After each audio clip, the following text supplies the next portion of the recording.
اعوذ باللہ من الشیطان الرجیم بسم اللہ الرحمن الرحیم انفروا خفافا وثقالا، نکلو خواہ ہلکے خواہ بوجھل۔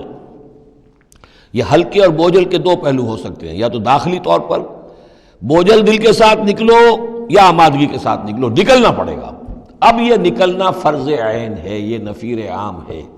وہ بات گئی جب کہ صرف تحریض تھی، ترغیب تھی، وہ دور ختم ہوا۔ اب نکلنا پڑے گا، اس جنگ میں نفیر عام ہے، چاہے بوجھل دل کے ساتھ نکلو اور چاہے کھلے دل کے ساتھ اور آمادگی کے ساتھ نکلو۔ اور اس کے ایک معنی یہ بھی ہو سکتے ہیں، چاہے تمہارے پاس ساز و سامان کافی ہے تب بھی نکلو، کم ساز و سامان ہے تب بھی نکلو۔ تو خارجی طور پر بھی ہو سکتا ہے یہ بوجھل اور ہلکا، اور داخلی طور پر بھی۔ وَجَاهِدُوا بِأَمْوَالِكُمْ وَأَنفُسِكُمْ فِي سَبِيلِ اللَّهِ، اور جہاد کرو اللہ کی راہ میں اپنے اموال سے اور اپنی جانوں سے۔ ذَلِكُمْ خَيْرٌ لَكُمْ إِن كُنتُمْ تَعْلَمُونَ، یہی تمہارے لیے بہتر ہے اگر تم علم رکھتے ہو۔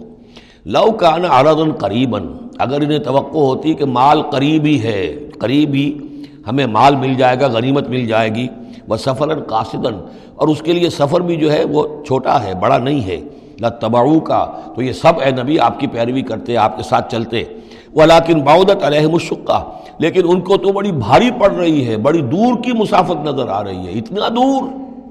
اور اس میں اعلان کر دیا تھا حضور نے، حالانکہ فتح مکہ کے موقع پر بھی حضور نے خفیہ رکھی تھی اپنی ساری سکیم، اور عام طور پر جنگوں میں یہ ہوتا ہے، اپنی پوری سکیم کا اعلان تو نہیں ہوتا، لیکن غزوہ تبوک میں آپ نے اعلان کیا تھا کہ ہم جا رہے ہیں، سلطنت روما سے ٹکراؤ ہے، تبوک تک ہمیں جانا ہے، کوئی چیز آپ نے راز نہیں رکھی، تاکہ جو شخص بھی ہے وہ سمجھ لے، اس کے لیے پوری تیاری کرے، داخلی بھی خارجی بھی، ساز و سامان کی بھی، اپنے حوصلے کو بھی دیکھ لے، لیکن یہ کہ بہرحال نکلنا فرض ہے۔ وَسَيَحْلِفُونَ بِاللَّهِ لَوِ اسْتَطَعْنَا لَخَرَجْنَا مَعَكُمْ، اور یہ عنقریب قسمیں کھائیں گے اللہ کی کہ اگر ہمارے اندر استطاعت ہوتی ہم ضرور نکلتے، اب مجبوری ہے، فلاں مجبوری ہے، فلاں مجبوری ہے۔ یہلکون انفسہم، یہ اپنے آپ کو ہلاک کر رہے ہیں، واللہ یعلم انہم لکاذبون، اور اللہ تعالیٰ کو معلوم ہے کہ یہ جھوٹ بول رہے ہیں۔ عفا اللہ عنک لما اذنت لہم، اے نبی آپ کو اللہ معاف فرمائے، یا اللہ نے آپ کو معاف کر دیا، آپ نے انہیں کیوں اجازت دے دی؟ یعنی کوئی منافق آیا، کوئی اور آیا، حضور یہ مجبوری ہے، بیوی بیمار ہے، کوئی دیکھ بھال کرنے والا نہیں ہے، تو مجھے اجازت دے دی، اچھا بھائی جاؤ۔ حضور کی طبیعت میں بھی نرمی تھی اور آپ نے اجازت دے دی۔ اب جب اجازت مل گئی، اس نے کہا میں نے تو اجازت لے لی ہے، وہ کور بن گیا، اس کے نفاق کا پردہ چاک نہیں ہوا۔ حالانکہ حضور اجازت نہ دیتے تب بھی اس نے نہیں جانا تھا، لیکن نہیں جانا تھا تو معلوم تو ہو جاتا کہ اس نے رسول کی بات کا جو ہے وہ معصیت کی ہے، نافرمانی کی ہے، اس کے نفاق کا پردہ جو ہے وہ پڑا رہ گیا، وہ پردہ اٹھ جاتا۔ عفا اللہ عنک، اللہ کو معاف کرے، یا اللہ نے آپ کو معاف کر دیا، لما اذنت لہم، کیوں آپ نے ان کو اجازت دے دی؟ حتی یتبین لک الذین صدقوا وتعلم الکاذبین، یہاں تک کہ آپ کے لیے واضح ہو جاتا کون صادق الایمان ہے، کون سچے مسلمان ہیں، اور آپ جان لیتے کون جھوٹے ہیں۔ اس لیے کہ انہوں نے پھر بھی نہیں جانا تھا، آپ اجازت نہ دیتے تب بھی رہ جانا تھا، اور اس سے یہ ہے کہ ان کے نفاق کا پردہ جو ہے وہ فاش ہو جاتا۔ لا یستأذنک الذین یؤمنون باللہ والیوم الآخر، وہ لوگ جو اللہ اور یوم آخر پر ایمان رکھتے ہیں وہ آپ سے اجازت کے طالب ہو ہی نہیں سکتے۔ ان یجاہدوا باموالہم وانفسہم، کیا وہ اس سے اجازت مانگیں گے کہ انہیں معاف کر دیا جائے اللہ کی راہ میں جہاد نہ کرنے سے جانوں اور مال کے ساتھ؟ ایمان کا تو لازمی تقاضا ہے۔ پھر وہی وہ جو ڈیفینیشن میں نے آپ کو بتائی ہے سورہ حجرات میں، انما المؤمنون الذین آمنوا باللہ ورسولہ ثم لم یرتابوا وجاہدوا باموالہم وانفسہم فی سبیل اللہ، وہ تو اس کا جزو لازم ہے، شرط لا ینفک ہے۔ لہذا جو لوگ اللہ پر اور یوم آخر پر ایمان رکھتے ہیں وہ آپ سے ایگزمپشن نہیں مانگ سکتے جہاد فی سبیل اللہ سے۔ واللہ علیم بالمتقین، اور اللہ تعالیٰ جو ہے اپنے متقی بندوں سے خوب واقف ہے۔ انما یستأذنک الذین لا یؤمنون باللہ والیوم الآخر، اصل میں جو اجازت مانگ رہے ہیں آپ سے، ایگزمپشن مانگ رہے ہیں، رخصت مانگ رہے ہیں، یہ وہ لوگ ہیں جو حقیقتاً اللہ پر اور یوم آخر پر ایمان نہیں رکھتے۔ وارتابت قلوبہم، اور ان کے دل جو ہے شکوک میں پڑ گئے ہیں۔ سورہ حجرات کی اس آیت میں کیا ہے؟ انما المؤمنون الذین آمنوا باللہ ورسولہ ثم لم یرتابوا، پھر شک میں نہ پڑے۔ یہاں فرمایا وارتابت قلوبہم، ان کے دلوں کے اندر شکوک کے ڈیرے ہیں۔ فَهُمْ فِي رَيْبِهِمْ يَتَرَدَّدُونَ، اور وہ اپنے اسی شک و شبے کے اندر بھٹک رہے ہیں۔ تردد بھی یہی ہوتا ہے، تذبذب، تردد، چلوں نہ چلوں، یہ جو متردد ہو جاتا ہے آدمی، کبھی چاہتا ہے چلنا چاہیے بھائی، ورنہ تو یہ کہ اب جو ہے بالکل پردہ فاش ہو جائے گا اور میں منافق قرار دے دیا جاؤں گا، اس کے بعد پھر یہ کہ پھر نہیں، کوئی نہ کوئی جھوٹی بہانہ بناؤ، قسم کھا لو۔ وَلَوْ أَرَادُوا الْخُرُوجَ لَأَعَدُّوا لَهُ عُدَّةً، اور اگر انہوں نے نکلنے کا ارادہ کیا ہوتا تو اس کے لیے ساز و سامان فراہم کرتے، جیسے کہ کیا جاتا ہے، آدمی سفر کے لیے تیاری کرتا ہے، انہوں نے تیاری نہیں کی۔ وَلَٰكِن كَرِهَ اللَّهُ انبعاثَهُم، تو اللہ تعالیٰ ہی نے ان کا نکلنا پسند نہیں فرمایا۔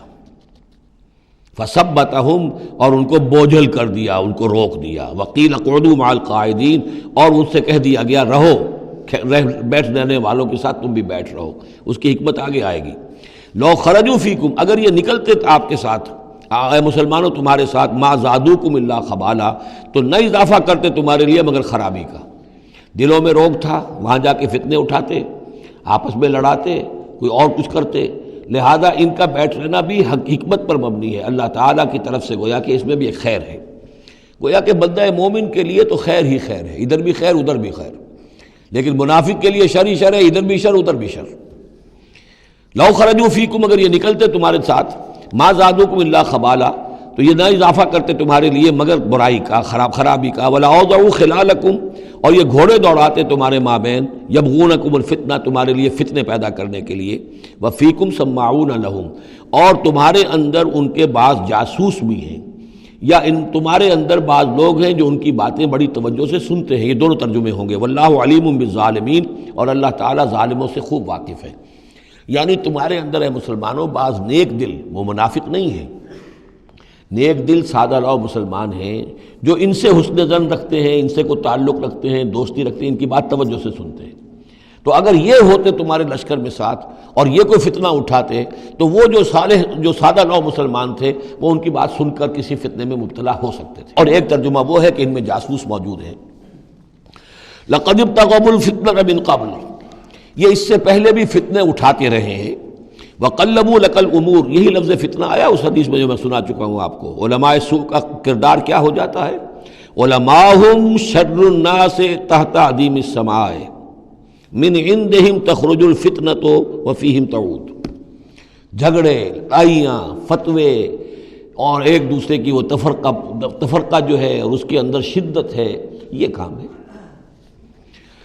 لقد ابتغوا الفتنة من قبل، یہ فتنے اٹھاتے رہے پہلے بھی۔ وقلبوا لك الامور، اور اپنی امکانی حد تک اے نبی آپ کے لیے معاملات کو تلپٹ کرنے کی کوشش کرتے رہے، بدلتے رہے۔ حتی جاء الحق، یہاں تک کہ حق آ گیا جزیرہ نماء عرب میں، تو فیصلہ ہو گیا، اللہ کے دین کا غلبہ ہو گیا۔ وظہر امر اللہ، اللہ کا امر ظاہر ہو گیا، غالب ہو گیا۔ وہم کارہون، جبکہ انہیں یہ پسند نہیں تھا، یہ تو ابھی چاہتے تھے کہ دین کا غلبہ اس طرح سے نہ ہو۔ ومنہم من یقول اذن لی ولا تفتنی، ان میں سے وہ بھی ہے جو کہتا ہے کہ حضور مجھے اجازت دے دیجئے اور مجھے فتنے میں نہ ڈالیے۔ یہ ایک بہت ہی مردود شخص تھا، جد ابن قیس لعنت اللہ علیہ، یہ منافقین میں سے تھا۔ یہ آیا اور اس نے بڑا استہزاء کا انداز اختیار کیا حضور کے ساتھ، حضور مجھے تو آپ اجازت دے دیجئے۔ کیوں بھائی، کیا معاملہ ہے، کیا مجبوری ہے؟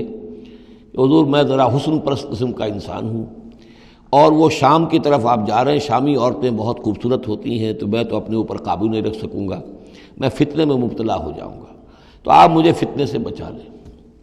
وَمِنْهُمْ مَنْ يَقُولُ اذن لِّي وَلَا تَفْتِنِّي، اور ان میں سے وہ بھی ہے جو کہتا ہے کہ مجھے تو اجازت دے دیجئے، ایکسیپٹ کر دیجئے، اور مجھے فتنے میں نہ ڈالیے، میں آپ کے ساتھ جاؤں گا تو فتنے میں پڑ جاؤں گا۔